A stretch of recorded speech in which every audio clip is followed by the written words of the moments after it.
In each of these rows, just one container, chosen at random, holds a bottle of water. All the rest contain sand. Neither the dowsers nor the tester are allowed to know where the water is until the boxes are opened.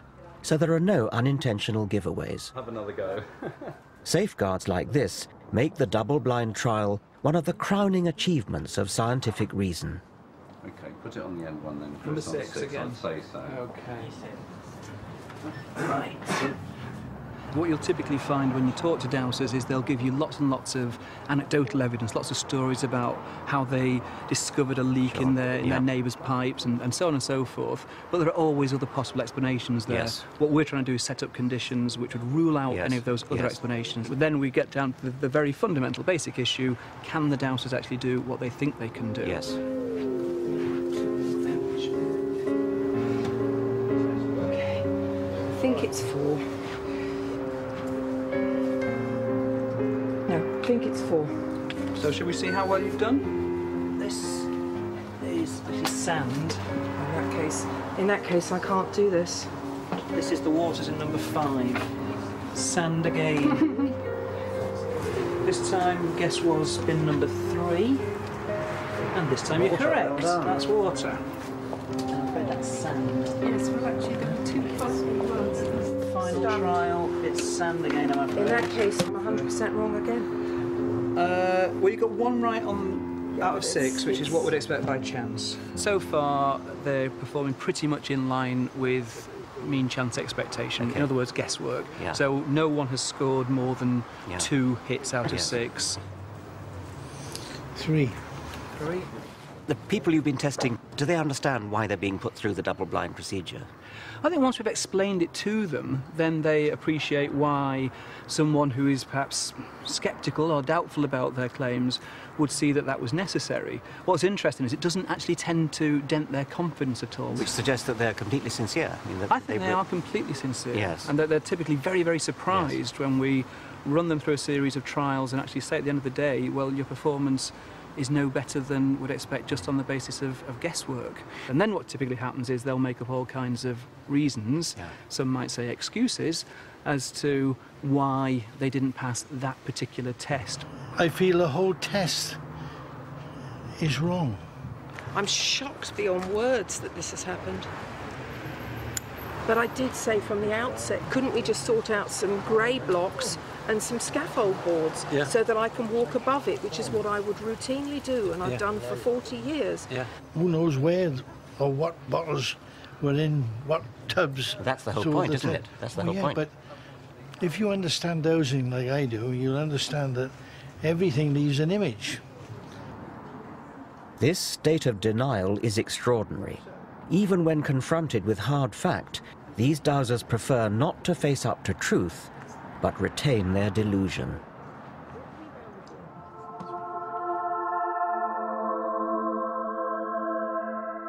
Rather than adapt to evidence, many of us, it seems, remain trapped in ways of thinking inherited from our primitive ancestors.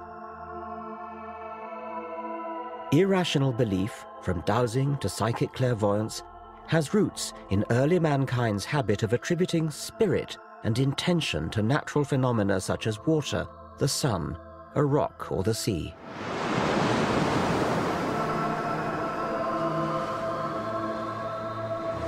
The sea has often been thought to be a malevolent force actively out to get you. In 480 BC, King Xerxes of the Persians built a pontoon bridge across the Hellespont, and a rough sea came and wrecked it.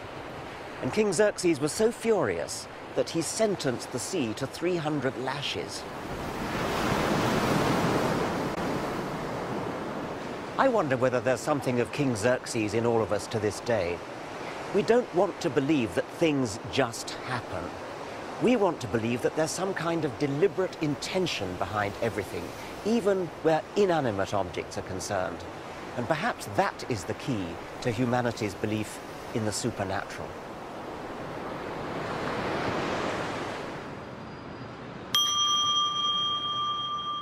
Even in the 21st century, despite all that science has revealed about the indifferent vastness of the universe, the human mind remains a wanton storyteller, creating intention in the randomness of reality. The delivery of rewards by a one-armed bandit is determined at random, but many gamblers want to think that what they do can increase their chances of winning the jackpot. They stand on one leg or wear a lucky shirt.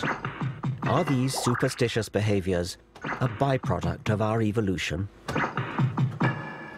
All wild animals have to be kind of natural statisticians, looking for patterns in the apparent randomness of nature when they're looking for food or trying to avoid predators.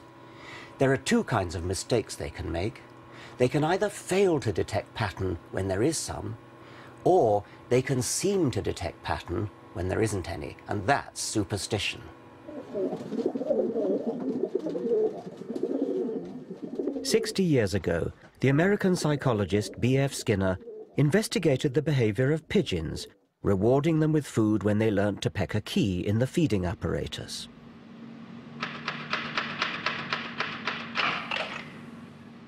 But then Skinner set the apparatus to reward the birds at random.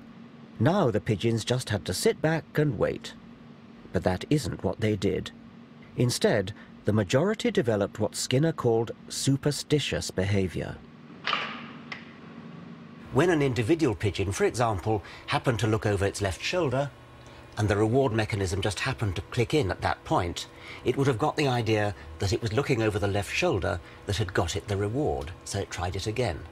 By sheer luck, as it happened, the reward mechanism delivered food at the same time again.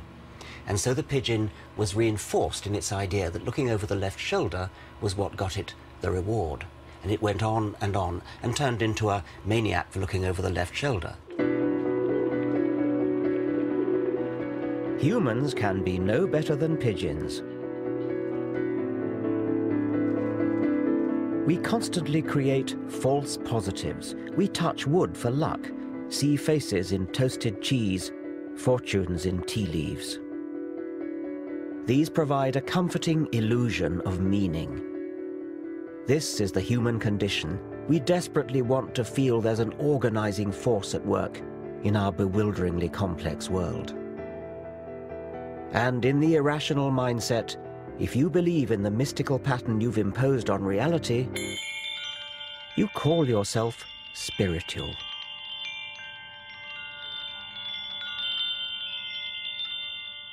Spirituality is a prized commodity. The media tell us to respect spiritual souls and their apparently deep insights. Spiritual self-help guides do a roaring trade in the material world, outnumbering science books by 3 to 1. But what does spirituality actually mean?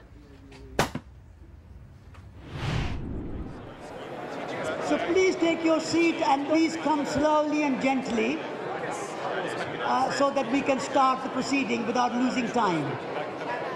So could you please...